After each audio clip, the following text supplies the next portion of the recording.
Boa tarde. Hoje, 9 de dezembro de 2024, vamos fazer uma leitura especial de Natal. Domingo passado foi o segundo domingo do Advento, né? E aqui vamos ler a Árvore do Conhecimento e a Árvore de Natal, o ambiente de Natal na novela Cristal de Rocha, de Stifler. E aí, isso aí é uma palestra que Rudolf Steiner proferiu na Basileia em dezembro de 1915. Então, vamos começar aqui. Os senhores acabam de ouvir a respeito da união da festa de Natal com o espírito da natureza. De fato, ao olharmos a árvore iluminada na escura metade do inverno, esse pensamento deve penetrar profunda e calorosamente o nosso trabalho científico e espiritual do ramo. De todos os símbolos que penetram a vida espiritual, não de uma consciência superficial, mas de certo caráter elementar, o da árvore de Natal é realmente um dos mais recentes. Se voltarmos 200 anos à época do desenvolvimento da vida espiritual europeia, só encontramos a árvore de Natal esporadicamente presente. Como símbolo do Natal, ela não é muito antiga. O pensamento da árvore de Natal, um dos mais recentes símbolos cristãos e que gera alegria e o impulso de gratidão no coração da criança, une-se a um outro pensamento, que se tornou imensamente querido em muitos dos nossos ramos, e do qual não gostaríamos de prescindir quando festejamos a festa de Natal.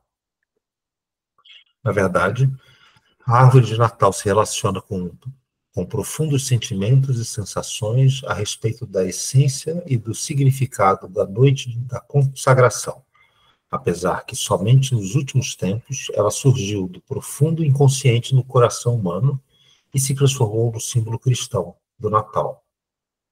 Na Idade Média, era comum assistir peças de Natal durante o período de Natal, do Ano Novo e dos Três Reis Magos. Após longa preparação, os camponeses visitavam as aldeias próximas e apresentavam o nascimento de Cristo. Mostravam a chegada dos três reis, dos três magos, diante do Cristo recém-nascido. Mas também mostravam, no chamado Alto do Paraíso, o que o primeiro livro de Moisés apresenta como a criação da nossa terra. Aquela cena que esclarece e desvenda poderosamente os segredos da nossa própria alma, que deve surgir frequentemente perante nossos olhos. A cena do início da Terra, na qual ressoam as significativas palavras: comerás livremente o fruto de qualquer espécie de árvore que está no jardim. Contudo, não comerás da árvore do conhecimento do bem e do mal. Aqui no caso, é Moisés, né? Então, essa citação fica na Bíblia, no livro de Moisés, capítulo 2, parágrafo 16 e 17. Obrigado. A recordação da ligação interior do início da criação da Terra com a festa de Natal só se manifesta hoje em dia no calendário, que indica o 24 de dezembro como dia de Adão e Eva, e no dia 25, a festa do nascimento de Jesus Cristo. Então, só fazendo agora aqui uma recordação, seria depois interessante ler esse parágrafo na Bíblia, mas lembrando que pela descrição dos dias da criação do Velho Testamento, quando Adão e Eva estavam no paraíso, no Éden, no jardim do Éden, eles podiam de comer de qualquer árvore e tinham os animais e ninguém não tinha, um animal não atacava o outro, era tudo na paz e eles viviam ali naquela paz, naquela fartura. Só que no centro do paraíso, bem no centro, tinha uma árvore e que Deus disse essas palavras, né? Não comerás livremente o fruto de qualquer espécie de árvore que está no jardim. Contudo, não comerás a árvore do conhecimento do bem e do mal. Então, ao homem era era interditado ter o conhecimento do bem e do mal. Então, era também interditado a liberdade. Ele ficava como uma criança, não tinha acesso à liberdade, porque já que ele não conhecia o bem e o mal, ele não podia escolher. E aí houve tudo que vocês sabem, a tentação de Lúcifer, aí representado hoje em dia como uma maçã, não é? É representado já há muitos anos como uma maçã que Eva comeu e deu para o Adão comer. Então, é essa árvore que ele está falando, a árvore do conhecimento, ou conhecimento do bem e do mal. É dessa árvore que ele está falando, a árvore da sabedoria. E nós comemos, e aí, a partir daí, nós agora temos direito a conhecer a sabedoria, e com isso, a saber o bem, conhecer o bem e conhecer o mal. Antes só conhecíamos o bem. Então, com isso, adquirimos a possibilidade de exercer a liberdade, de escolha, e é isso. A liberdade é a liberdade de escolher.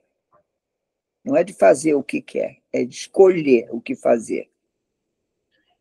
E a gente pode entender isso como a entrada para um mundo de polaridades? É isso que eu acho que ele vai explicar agora, tá? Um pouco. O que é? É isso aí, vamos ver. Agora, só uma metáfora. A maçã, ela é muito parecida com o planeta Terra, né? Ela tem uns aspectos muito curiosos que a casca da maçã é relativamente igual ao tamanho da litosfera em relação ao planeta, né? Olha. Então, se a gente fosse pegar uma casca de maçã, seria mais ou menos a imagem exata da litosfera em volta do planeta. É bem curioso isso. Bem Quando a fininho. maçã ela se enruga, ela parece as montanhas, né, do planeta.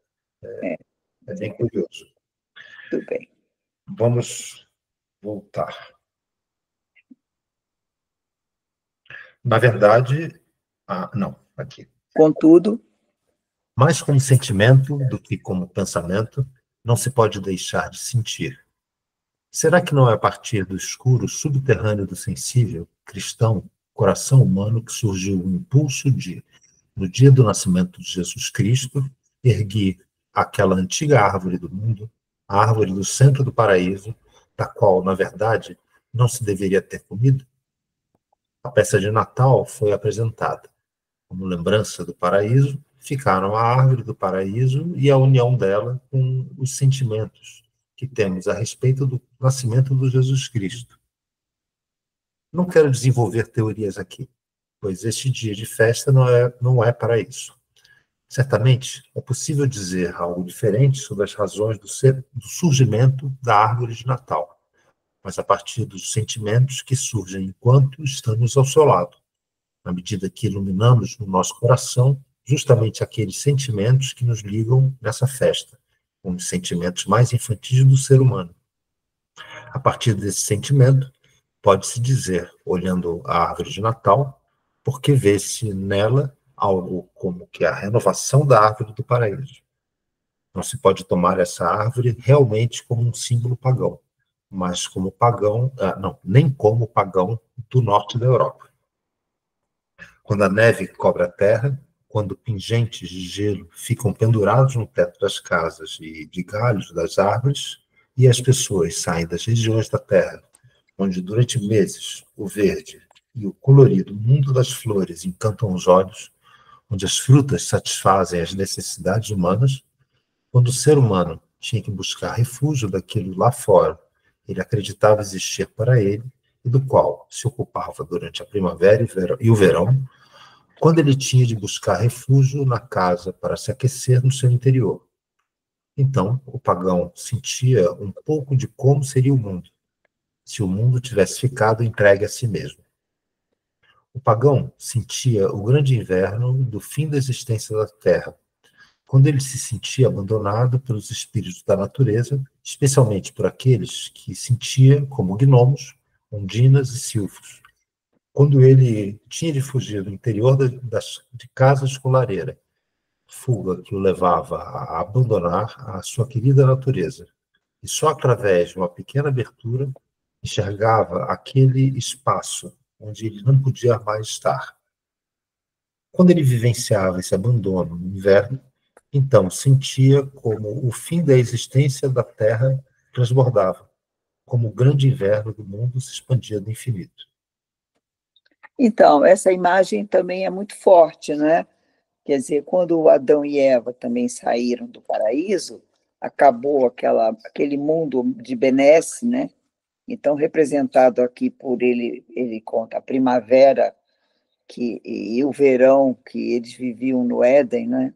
E eles ficaram, então, no mundo hostil, que lembra, no inverno, o homem se sente outra vez nesse mundo hostil. O inverno recorda a ele o que poderia ter sido, né, se ele tivesse ficado abandonado por Deus nesse mundo hostil, né? Então, essa é a imagem que ele está trazendo. A neve impedindo a pessoa de ter acesso à comida e ter o frio. Então, o homem teve que se isolar, tem que entrar na casa, algo feito por ele mesmo, porque quando eles foram expulsos do paraíso, Deus disse, né? Amassarás o pão com o sangue, com o teu sangue, né? E a mulher parirás em dor. Então, tinha assim uma visão do que era ser abandonado por Deus, né? Agora tem que trabalhar, agora tem que amassar o pão, agora tem que construir sua casa, agora é tudo trabalho, não tem mais nada doado, acabou, né? Então, o inverno representa aqui na humanidade, representaria isso, essa desolação que Deus, como se Deus tivesse abandonado. O que poderia ter acontecido com o planeta, né? Essa imagem que ele traz aqui, né? Bom, se eu não fosse geógrafo, eu não faria essa pergunta. Fala. Então, cabe ao mundo tropical ser colonizado por esses seres elevados que conseguem sentir esse... Então, assim, é porque nós do trópico não temos esse neve, inverno... Né? Eu tenho isso dentro de mim também. E assim, eu até falo para minha mãe que aqui dificilmente a gente veria a estrela de Belém, porque está sempre tudo nublado, né? Meu filho, é meio complicado. Estamos aqui, né? Numa linguagem metafórica, por favor. É uma metáfora. Então, assim, Tá? A nossa desolação é ficar o resto da vida comendo banana, por exemplo, e peixe. Não, eu digo peixe, banana e farinha. Isso seria o nosso inverno. Ser colonizado por esses seres que têm essa sabedoria.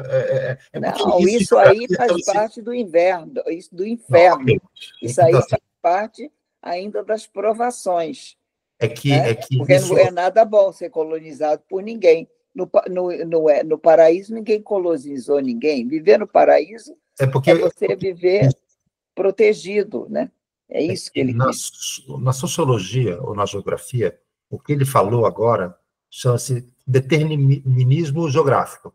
Ele está determinando, a partir do posicionamento geográfico, uma condição de vida.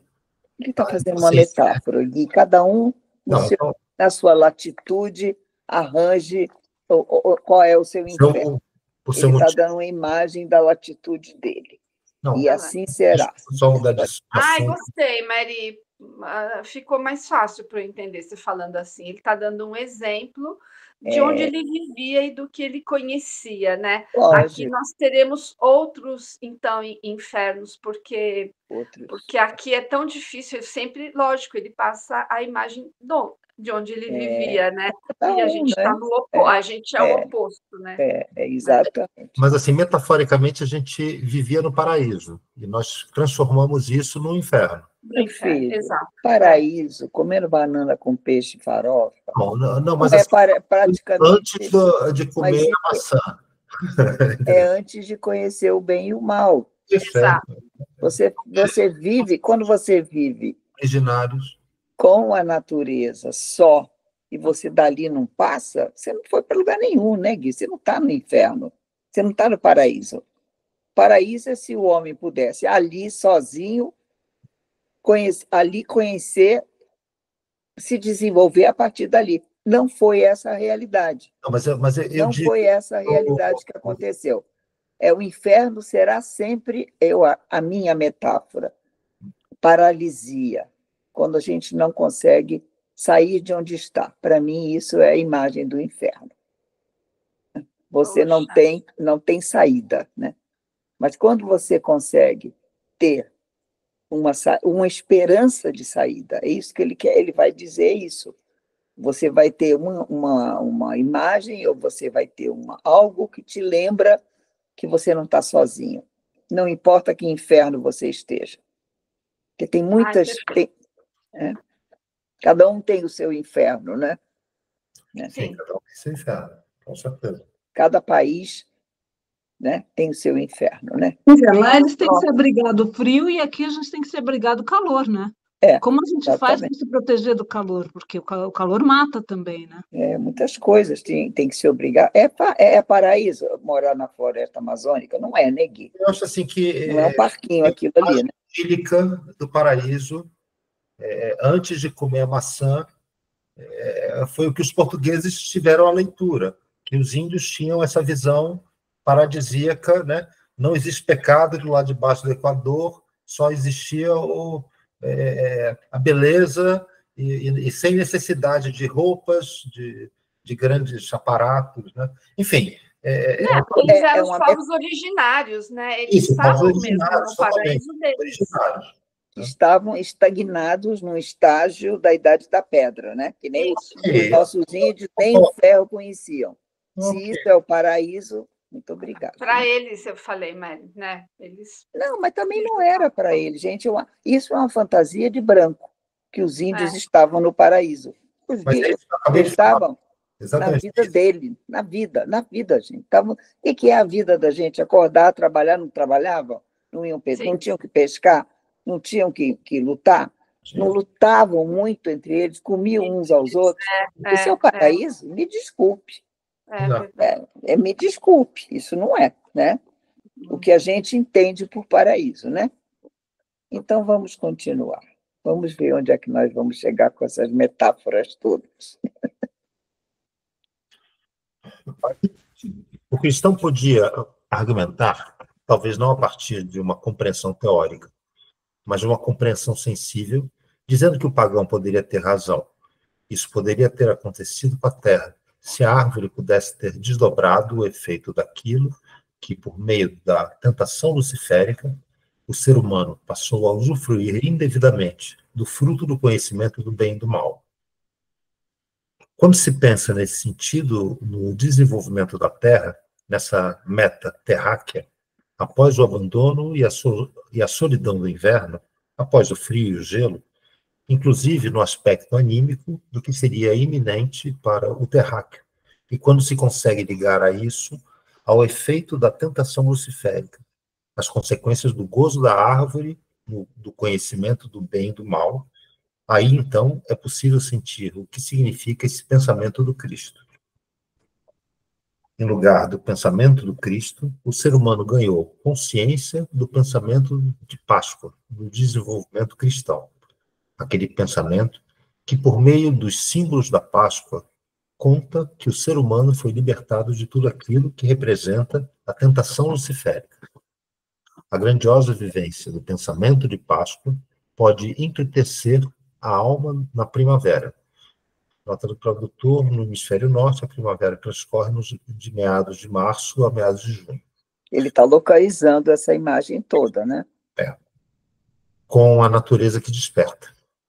Muito diferente é o que acontece com o pensamento do Natal. Esse, outro lado do pensamento crístico.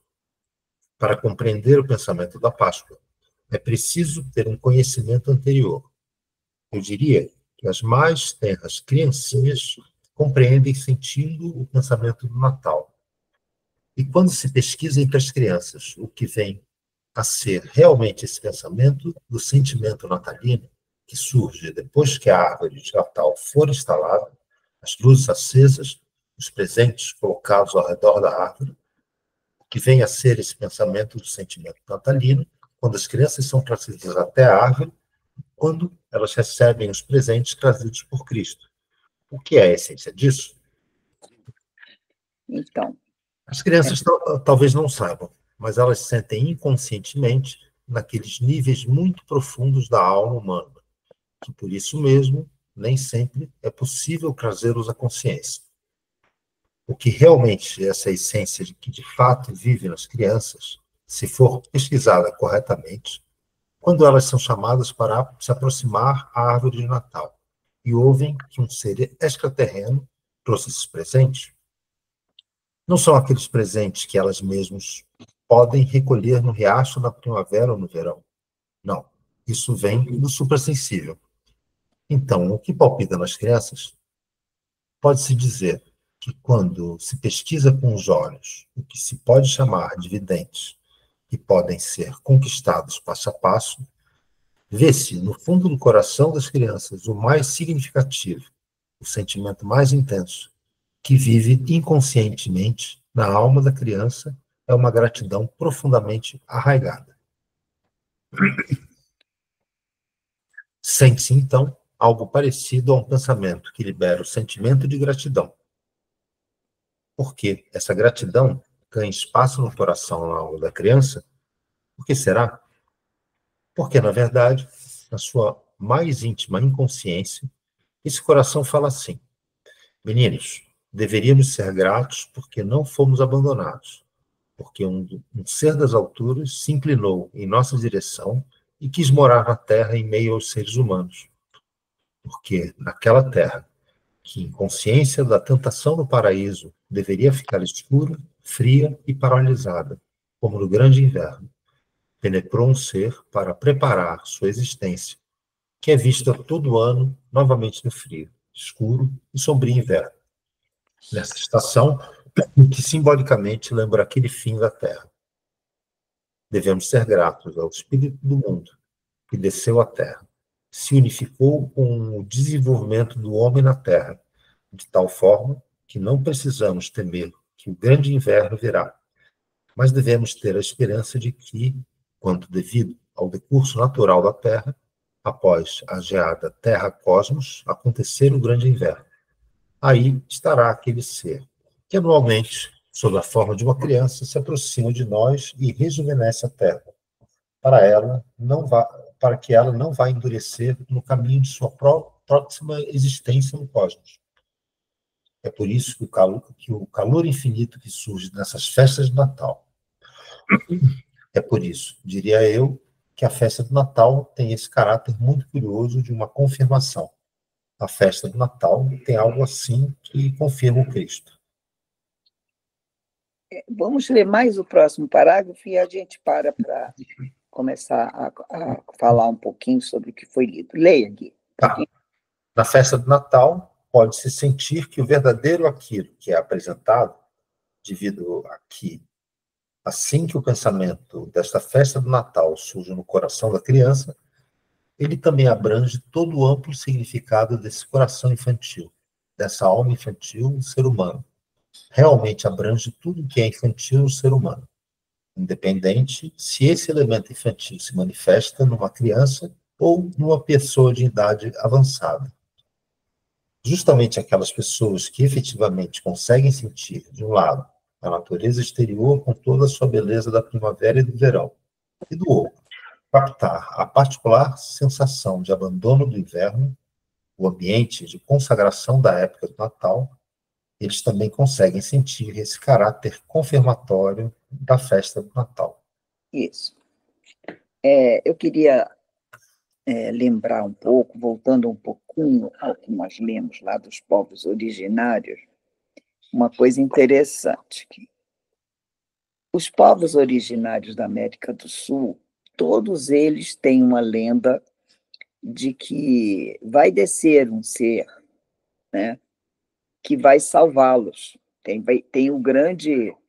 Lá no México tem aquela pirâmide que é a serpente emplumada que vai descer, né?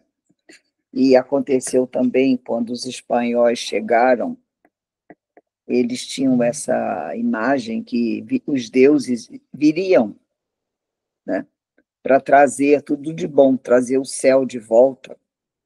Então, essa sensação de estar exilado, ela pertence ao ser humano. essa sensação de que foi abandonado pertence ao ser humano. Quase todos os povos têm, nas suas histórias antigas, um grande dilúvio, o Deus se revoltando, se abandonando, ou os homens se revoltando, né? Os grandes mitos falam disso, nesses heróis que prometeu que foi roubar o fogo de Deus, dos céus, e trouxe para os homens. Então, fala muito desse abandono do ser humano. Eu acho que não são só os cristãos. Eu acho que essa história ela é algo que faz parte da história do inconsciente mundial. Né? Da humanidade. Esse medo de ser abandonado, esse medo da natureza, o dilúvio.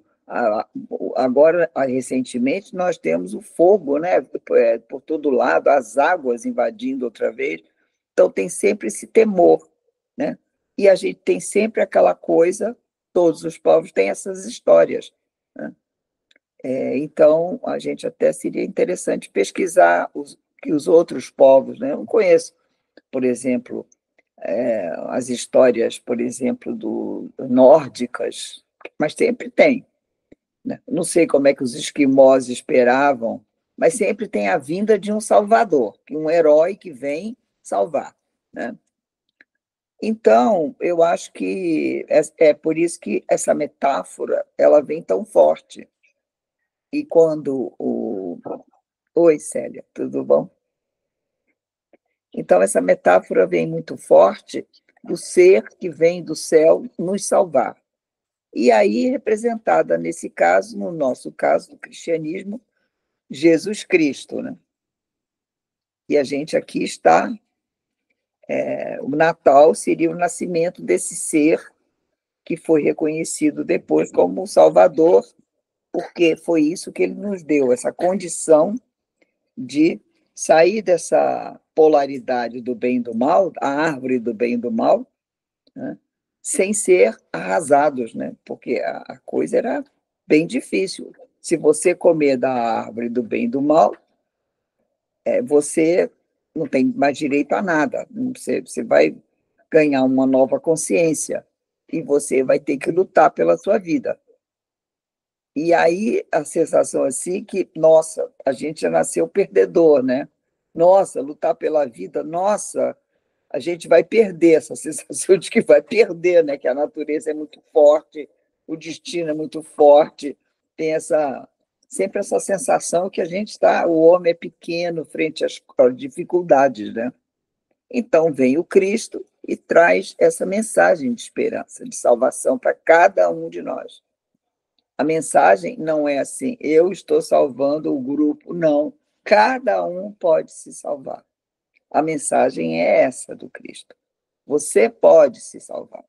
O salvamento é individual, não é grupal. Não é um povo que vai ser salvo, não é um grupo que vai ser salvo. É indivíduos. Então, muda muito isso, né? Quando você vai trabalhar, você é responsável por você. E, em seguida, um grupo de responsáveis ficam responsáveis pelo grupo que está. Aí vai isso vai se alastrando. A ideia é que é uma comunidade de pessoas que vão trabalhar para esse crescimento, né? E é isso que ele começa com essa imagem da criança, que quando ela vê a árvore, na alma dela, a criança pequena não conhece nada, não sabe do Éden, não sabe da árvore do bem e do mal, mas essa imagem é muito forte para ela, né? Cada um de nós tem o paraíso dentro de si e tem o pecado dentro de si. Cada um de nós passou por isso, né? Então, ela vê aquilo e aí dizem para ela que vem um ser trazer um presente para ela. Então, é uma esperança que brilha. Nossa, o que eu fiz? Aí tem que escrever a cartinha, né? Dizendo o que fez de bom, aí ganha o presente, aí já tem o merecimento, né? Mas, em princípio, é uma mensagem de esperança na alma das pessoas, né? Ele aqui, veja bem, ele não está focando em Jesus, nem no evento do Natal. Ele está no símbolo da árvore. O que a árvore vai simbolizar? Não é? Que existe um Deus bondoso, existe um ser que te dá coisas. E a árvore é um símbolo muito bonito, porque ela dá frutos, né? Ela tem essa coisa, ela tem esse ciclo. A gente entende, o homem entende a árvore, né? A natureza é muito próxima das naturezas humanas, e da natureza mesmo. Nós somos um ser da natureza. Então, quando ele vê essa criança pequena, vê essa árvore iluminada, o que é aquilo? O que vai acontecer? Nesse dia você vai ganhar um presente. Não é humano, não é seu pai que comprou, não foi sua mãe, não foi ninguém. Foi algo misterioso, algo que veio de outro planeta, do céu, vai. A criança é muito simples, né? E ela, então, ela se sente merecedora, ela se sente religar com o espiritual, né? Ela não se sente abandonada. Foi isso que eu entendi do que lemos aqui. Alguém quer dizer alguma coisa? Alguém entendeu a mesma coisa, outra coisa? Como é que foi? Eu entendi da mesma forma. E, nesse momento, quero compartilhar assim, a minha vivência de criança em relação ao menino Jesus, né? E, embora não esteja agora falando da árvore, né? Mas, o que acontecia? Nós tínhamos uma ideia, nós não vivíamos a questão do Papai Noel, né? Papai Noel era algo que nem se dava valor, não tinha, estou falando 50 anos atrás, aqui no interior do Rio Grande do Sul. Então, era assim, viria, né, o burrinho com a Nossa Senhora e o menino Jesus, e iria chegar à nossa casa e se faria uma estradinha, no caso que tínhamos, né, de acesso à nossa casa, e deixávamos um pratinho de sal para o burrinho. Então, ali ele deixaria umas balinhas, algo muito simples. Mas a ideia de que não tinha nada a ver com o Papai Noel, embora eu tenha o Papai Noel aqui na minha parede, mas eu tenho ali meu presépio, então eu me sinto assim muito grata, a sensação de criança, de que viria alguém, e de que esse Jesus chegaria aí, nós tínhamos lá a árvore, que era pinheirinho mesmo, e tal. Então, era maravilhoso ir colher esse galho de árvore, de pinheiro, né? Ter essa oportunidade de fazer, mas para mim era Jesus que estava chegando, não era graça, não era Papai Noel. Mas que legal que a imagem é a mesma, né, Bel? A imagem é um ser que vem de outro lugar para salvar, né? Ai, que legal, Bel. Essa imagem que nós temos aqui no Brasil, a árvore de Natal, entrou muito pelo cinema americano, porque a nossa tradição sempre foi portuguesa, e a tradição portuguesa não tem árvore de Natal. É muito a creche, né? A creche, o menino Jesus, o presépio, né? Os portugueses faziam presépios maravilhosos. Em todas as igrejas tinham os presépios. Eu também, quando era criança, morava no Nordeste, né? No Ceará, com a minha família, e só depois que viemos para o Rio. Então, as minhas primeiras lembranças são essas, não são de árvore de Natal. Tinha um negócio de a estrela guia que viria. Isso. Porque não guiando Papai Noel, não. Era uma mistura de 3 reis magos junto com o menino Jesus, e tinha um negócio da estrela, e essa estrela que trazia o presente. E a gente, de manhã, botava o sapatinho, tinha o negócio do sapatinho, e a gente encontrava no sapatinho, debaixo da cama, um presentinho, uma coisinha.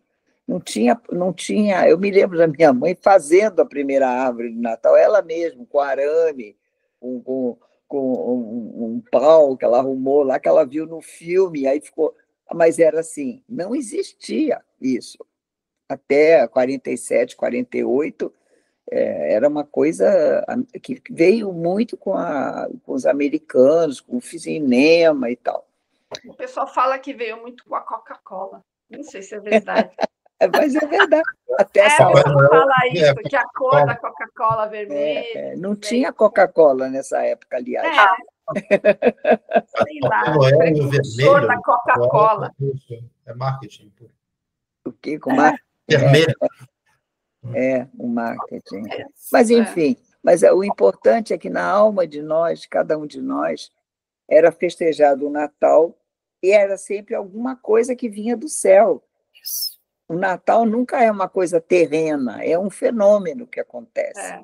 Né? Sempre vem do céu alguma coisa que nos acolhe e que é um presente. A gente sempre aprende isso, né? A gente, quando é criança, não tem, agora vem nos salvar, são palavras só. Uma interessava era que você ia ganhar no sapatinho, né? O presente que vinha do céu, alguém do céu te trouxe, né? E isso a gente pode reconhecer, né? Conosco, com os nossos filhos, com os nossos netos, como a criança fica animada, né? De receber os presentes de Natal, como é. Agora virou tudo mercantilismo, né? Mas, de qualquer forma, a animação da criança nunca é falsa. É sempre uma noite mágica, que a criança sabe direito explicar por quê. Né? Aquela coisa assim. Depois é que ela vai ficando mercantilista depois, mas no começo é mágico tudo na infância, né? Eu acho que a palavra é essa mesmo, noite mágica. Ela cai. Onde acontece uma coisa, né? O processo, por exemplo, dos 4 domingos do Advento e as cerimônias, assim, baseadas em labirintos, né? Você faz um labirinto com a criança, aí acende uma velhinha lá dentro do labirinto, aí volta. É uma maneira, por exemplo, de você vivenciar isso, mesmo que a gente não tenha um inverno tão escuro e frio. Mas isso são para as felizes crianças que foram Waldorf, né? São Waldorf. As que não são, fica ouvindo a Rede Globo mesmo, não tem jeito lá. Canta lá o negócio da Rede Globo, não tem jeito. E a árvore vai ser aquela do shopping mesmo, não tem jeito, né? Então, mas o importante não é... Aí eu acho também, eu fiquei pensando, né, quando eu li essa coisa, eu disse assim, eu acho bacana esse jeito que o Steiner bota, que a árvore simboliza, né, a árvore do bem e do mal. Então, muda muito. Agora, quando você for ao shopping, você olha para a árvore de plástico, toda pendurada de lâmpada chinesa, não interessa. Mas você sabe o que ela simboliza. Ela está ali, você sabe que ela é falsa, mas você agora sabe o que ela simboliza. O bem e o mal, a árvore do bem e do mal. Então, para nós, muda, né? Sim. Para quem sabe isso, não fica só... no materialismo. Só no materialismo. Agora, quando você conhece um mistério desse... espiritualizar a história. Você espiritualiza a árvore do shopping, o shopping todo fica mágico, fica espiritual, né? É um jeito de espiritualizar a matéria. Quando você tem esse olhar, as árvores de Natal vão mudar quando você mudar o seu olhar, tá certo? Para mim vai mudar. Não é? E a gente fica mais em contato com o verdadeiro caráter da coisa, né? Então, uma verdadeira simbologia, né? Bem. Mais alguma coisa a acrescentar? Vamos continuar. Vamos, agora vamos terminando, né? Olha, a gente está na terceira página, terceiro parágrafo. Vamos lá. Para se situar. É do texto que eu enviei pelo WhatsApp, tá? Tá. Um poeta que dedicou parte de sua vida a uma minuciosa observação da natureza também falou grandiosamente sobre a festa do Natal. Esse poeta proferiu essas palavras. As pessoas dizem que a trovoada é grandiosa, que a tempestade é grandiosa, um terremoto, uma erupção vulcânica pode ser grandiosa. Eu acho grandiosa a joaninha pequenina que anda na folha, quando ela é sentida na sua essência. Mais ou menos assim é o que o poeta Adalbert Stiffer falou. É a partir desse seu conhecimento do grandioso no pequeno da natureza, de que o espiritual vive em toda a natureza, surgiu o seu belo conto do Natal, em cujo motivo básico tece e vive esse elemento confirmatório da festa do Natal. O poeta leva-nos aos Alpes, onde um solitário vale se alinha a um vale vizinho. Em cada vale existe um povoado. Como é comum nos Alpes, os habitantes de um vale têm muito pouco contato com os moradores do vale vizinho. Pelo menos nos velhos tempos era assim. Mas acontece que o morador de um desses vales, o sapateiro, estava casado com uma mulher que nascera no vale do lado. Quem nasce apenas um pouco além do ponto mais alto da montanha já é considerado forasteiro. O casal tinha filhos e os avós maternos viviam lá no outro vale alpino. O avô não tinha muita afinidade com o genro, por isso não tinha muito contato com as crianças. Mas no passado, a avó as visitara frequentemente. As crianças cresceram, ainda eram pequenas, e a avó já era velhinha, e não podia vê-las frequentemente. Então, as crianças visitavam a avó. Certa vez, era no dia da chamada Noite de Natal, e os meninos foram mandados para a aldeia no Vale Vizinho. O tempo não tinha nada de perigoso. As crianças foram andando. Como eram crianças muito jovens ainda, com sua pouca consciência, só tinham estado poucas vezes diante da árvore de Natal no silêncio noturno da cabana alpina, e ouvido algumas palavras sobre o mistério crístico. Então, embora ainda fossem crianças pequenas, foram mandadas visitar a avó na aldeia vizinha. Era de se esperar que o tempo continuasse bom. As crianças andaram para a casa da avó na aldeia vizinha e lá a avó deu-lhes alguns presentes e advertiu que deveriam voltar com muito cuidado para casa. Mas veja só, logo após deixarem a casa dos avós, começou a cair neve. As crianças tinham que subir a montanha até o próximo vale, mas elas perderam o rumo e não acharam mais o caminho. Estavam sem rumo. O menino, que era um pouco maior do que a irmãzinha, a protegeu com todo carinho. Passaram, inclusive, por geleiras e só conseguiram manter suas poucas forças porque beberam o café pronto que receberam da avó. O menino tinha ouvido alguma vez que, bebendo café, a pessoa pode se proteger do frio. Mas, mesmo assim, não acharam o caminho de casa. Aos poucos, a escuridão virou noite. As crianças estavam lá em meio ao gelo e à neve no alto da montanha e não ouviram como os sinos tocavam celebrando o Natal. Assim ficaram a noite do Natal. Enquanto isso, não somente os pais da criança, mas toda a aldeia foi tomada pelo temor e pelo medo. Os moradores saíram da aldeia procurando as crianças que estavam lá na solidão do alto da montanha. Elas tiveram que esperar até o amanhecer chegar lentamente, mantendo-se aquecidas do jeito permitido pelo pouco engenho que possuíam. Por baixo, elas tinham a neve e o gelo, e por cima as estrelas. Quando o amanhecer despontava, elas olharam para as montanhas e viram por cima uma resplandecente luminosidade. Bom, finalmente os moradores acharam as crianças, que foram levadas para casa e colocadas na cama, porque estavam endurecidas pelo frio. Elas tinham perdido a noite do Natal, mas mesmo assim receberam os presentes no dia seguinte. Antes disso, os pais as levaram para se aquecer na cama. Não vou citar todas as cenas que esse poeta narra de maneira envolvente o que aconteceu no fundo do coração do ser humano. Bom, a mãe sentou-se à beira da cama da menininha e pediu-lhe que contasse as terríveis situações que ela vivera junto com seu irmão. A menina, que até então só tinha ouvido algumas poucas palavras sobre o significado da festa crística, disse: Mamãe, quando nós estávamos lá no alto, estava muito frio, e só víamos neve e estrelas. Aí, Olhei as estrelas, e sabe, mamãe, o que vi? Quando olhei para o céu, eu vi o Santo Cristo. Como eu disse, um relato como esse tem algo confirmatório, porque é testemunha da profundidade com a qual o pensamento crístico se une de maneira natural, elemental, ao coração humano, mesmo que a pessoa ainda não tenha ouvido falar do pensamento crístico. Daí que esse pensamento deve estar bem profundamente instalado no coração humano.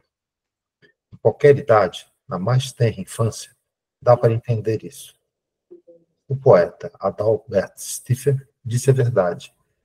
Dá para entender o que ele disse, de que mesmo uma criança pequena pode ler na escrita das estrelas o que o Santo Cristo diz. A gratidão tem uma relação direta com o fato do mundo, de que um Deus quis descer à Terra para que os seres humanos não se sintam sozinhos durante o desenvolvimento da Terra. O ajudante divino nos tirou da solidão. E a criança sente isso. Falou alguma coisa? Não, mais um pouquinho. Tá. E a criança sente isso. Esse sentimento de gratidão perante os poderes do mundo pode estar tão profundamente presente. Pode ser um caloroso sentimento infinito que o coração do ser humano parece fundir-se na noite do Natal. Isso faz a vida na noite do Natal, na noite da consagração, espiritualmente quente, no frio do inverno. Faz a vida na noite do Natal, na noite da consagração, de tal forma luminosa na escuridão do inverno, justamente quando o sol está no seu ponto mais baixo do horizonte. Isso. Então, agora a gente para e conversa um pouquinho sobre esse pequeno conto. O que vocês acharam? Chorei.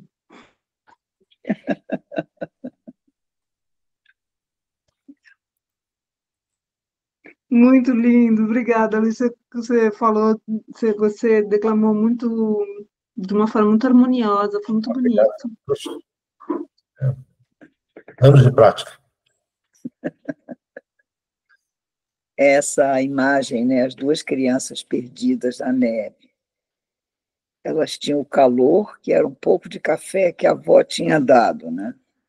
Elas tinham aquela união das duas crianças e o coração cheio de esperança, né? Porque saíram de um lugar caloroso, com pessoas calorosas que acolheram, e estavam indo em direção aos pais, e no meio se perderam, né? Naquelas montanhas com frio. Como é que vocês acham que foram assim? Qual foi essa vivência, né?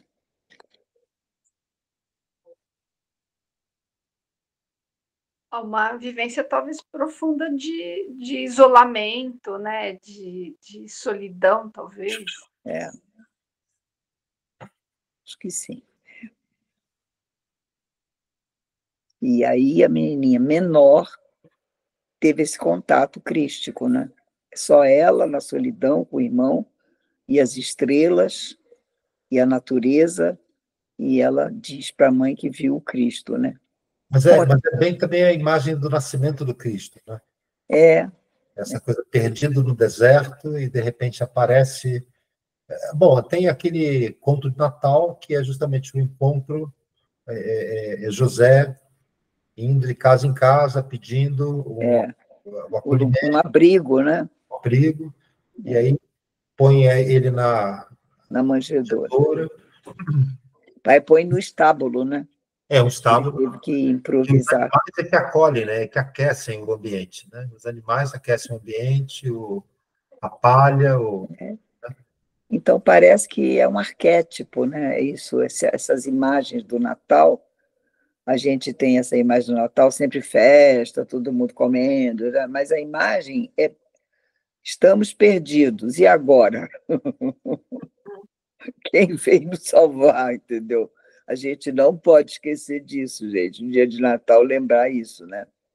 Que aquilo que a gente festeja é o pós-Natal, já é o pós, né? Depois que a gente já foi salvo, já veio o ser do céu para nos salvar, já foi, né? Mas a grande sentimento, como diz o Gui, já é da família sagrada, né? procurando abrigo, né? Procurando abrigo, né? E a criança que vai nascer não tem que ficar na manjedoura, no lugar mais simples que tem na aldeia, né? O lugar onde os bichos comem. Então, é essa criança, então, que vem trazendo a esperança. A esperança do quê? Que a gente fala, e traz a esperança do quê?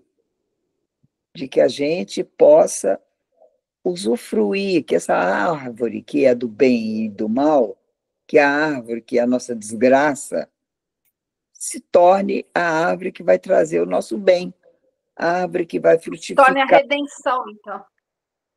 Exatamente. Porque parece que a história é assim, só haverá redenção passando pelo bem e do mal. Enquanto você estiver alienado, sem saber de nada, você não tem salvação, porque você não tem... Você não é nada, você está ainda solto. Mas só depois que você tem a prisão é que você pode ser solto, né? Você não tem a libertação antes da prisão. Você primeiro tem que passar pela coisa. Sem a vivência, gente, não existe nada. Temos que passar pela encarnação. A encarnação é o caminho, né? Então, é essa árvore que vai nos dar essa possibilidade, né? Os novos frutos dessa nova árvore, né? Que era do bem e do mal, que era uma árvore proibida, uma árvore agressiva, né? O homem não podia chegar nem perto e tal. É lá que... mas é através dela que vai essa árvore... Agora eu estou pensando outra coisa. Através da redenção do homem, a árvore se metamorfoseia, né? O homem vai trabalhar não a redenção dele só, mas de tudo, da natureza toda, né? A árvore do bem e do mal parou de ser a árvore do mal, né? Ela passa a ser o encontro do bem e do mal, é o caminho do meio, né? Que é o que nós sempre, né? Equanimidade. É quando aí a história da Isabel, né? Quando o burrinho chegava e encontrava o sal, quer dizer, o homem trazia aquilo e o burrinho vinha com a família sagrada acolhia. Ali é que se fazia um milagre, né? Enquanto é só uma família perdida e só umas pessoas, como ele diz, uns pagãos aqui perdidos também. Quando tem um encontro, é o encontro que é crístico, né? Então, isso muda muito o Natal para nós, né? É o passar por ele, é o festejar, é o ter consciência, é olhar para as pessoas que estão à tua volta, né? E ver o que aconteceu, né? Festejar esses encontros, né? Por mais atrapalhados que eles sejam, que a família junto sempre é um atrapalho só, né? Que a gente sabe disso, né? Então, isso tudo, a árvore da família vai ser bendita também, vai virar também uma árvore de luz, vai frutificar também. Muito lindo. Tá bom. Então, vamos terminar, está no finzinho. Nós que buscamos o conhecimento, devemos fazê-lo de outra maneira, de maneira diferente de como ela era quando se retirou do espírito da tentação. Pois nós realmente buscamos o conhecimento. Sim, buscamos o conhecimento espiritual. Devemos compreender o valor da árvore do conhecimento, pois quando o entendemos corretamente, ele é também para nós a árvore do conhecimento. Mas não devemos deixar-nos levar pelas forças luciféricas. No lugar disso, devemos aceitar o conhecimento do Cristo que desceu à Terra. Pois quando Cristo nos oferecer a árvore do conhecimento, o coração do ser humano, a aspiração humana pelo conhecimento, deve recebê-lo. Aquilo que Lúcifer não vai oferecer ao homem, o Cristo faz. É assim que se renova a árvore do paraíso e passa a ser a árvore crística. Aquilo que Lúcifer ofereceu ao ser humano como tentação é o que Cristo representa em sinal de reconciliação. E assim mesmo, o mais maduro pensamento da aspiração ao conhecimento é associado ao pensamento infantil da árvore do Natal. Assim como a criança aceita as dádivas da natureza e da sociedade, e também aceita a dádiva divina na noite do Natal, assim também aceitamos o que consideramos divino e valioso, as dádivas da árvore do conhecimento do Cristo, que quis unir seu impulso aos impulsos da Terra. De um lado, vamos entender como tornar viva, no sentido de nossa visão de mundo, a calorosa gratidão à essência do Cristo, que quis vir à Terra para libertar o ser humano da solidão e vê-se simbolizada na escuridão e no frio do inverno. E do outro lado, surge o símbolo do calor espiritual que o ser humano pode partilhar com as potências espirituais. O verdadeiro calor que irradia da consciência vem do nosso espírito e podemos deixá-la penetrar em nosso coração, se compreendermos no sentido correto o símbolo da árvore do Natal, da renovada árvore do conhecimento, que o Cristo nos oferece se deixarmos que esse símbolo de Natal que aquece o frio do mundo fale ao nosso coração. É isso. Rudolf Steiner. Lindo! Muito bonito, né? Muito... Eu Ele achei falou, assim... no final falou renovada árvore do conhecimento. É o que você falou, é aquela árvore que se refere, mas agora é a mesma... outra, a gente não tem medo dela, a gente não tem tem a mais liberdade medo. de escolher o bem, né? E eu achei essa leitura, eu escolhi essa leitura que eu achei assim muito singela. Não é assim, não tem um grande conteúdo esotérico, mas ele é assim uma história, acho tudo muito singelo, né? A gente fica em frente a isso aqui como uma criança mesmo, você tem que se remeter mesmo, né? De essa aceitação, essa maravilhamento, né? Essa sensação que você tem assim na hora que você descobre o divino nas coisas, não é? Essa imaginação infantil que ainda está muito ligada ao mundo espiritual também, né? Trazer de volta isso para o Natal, eu acho que seria uma coisa muito boa. E tirar o comercial do Natal, né? Tirar a Rede Globo do Natal, né? Digamos assim. Tirar esses aspectos mercantilistas, você vai chegando na essência que é de uma criança pequena, né? Se maravilhando com as luzes, com o brilho, com o presentinho que está recebendo, com aquele calor, né, do lar, não é? Então, eu acho que eu escolhi porque achei muito simples a mensagem, muito simples, né? Então, quero compartilhar com vocês isso, né? Só um minutinho. Maravilhoso, viu? Compartilhar. Estou muito agradecida, gratidão. E na noite de Natal possamos, então, olhando cada um na sua casa, a sua árvore, pensarmos assim no nosso grupo também, não é? Fale, Gui. Eu preciso ir ali atender a campainha, só um minutinho, tá? Tá bom, tá. Fecha a sua câmera e tira o seu microfone. Senão a gente fica vendo ele gritar com o pedreiro. Fim de ano é complicado, né? Então, que seja essa mensagem singela que a gente leve no coração, né, para todos. Não importa onde vai passar o Natal, não importa com quem, né? Que a gente volte a essa simplicidade, né? E vocês? Queria ouvir a mensagem de cada um.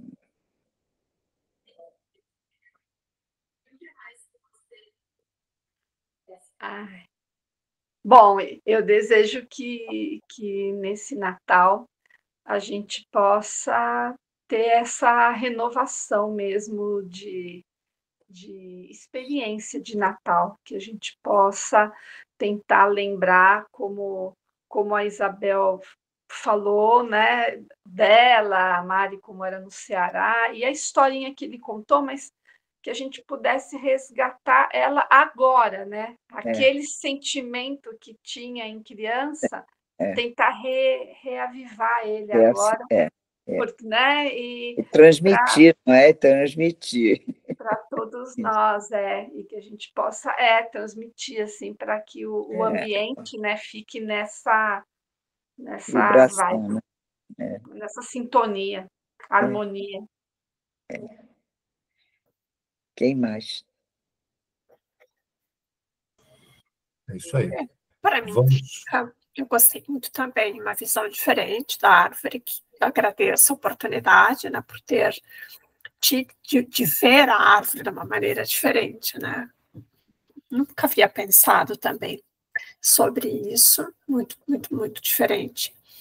Mas é também, junto com isso, uma grande oportunidade para esse religar, né? Para esse reconectar com o espiritual, né? Então, esse Cristo Jesus que sempre esteve aí, né? Na nossa vida, né? Então, eu desejo isso, que a gente possa fazer essa religação, né, com o original. Muito bem, muito obrigada. Célia.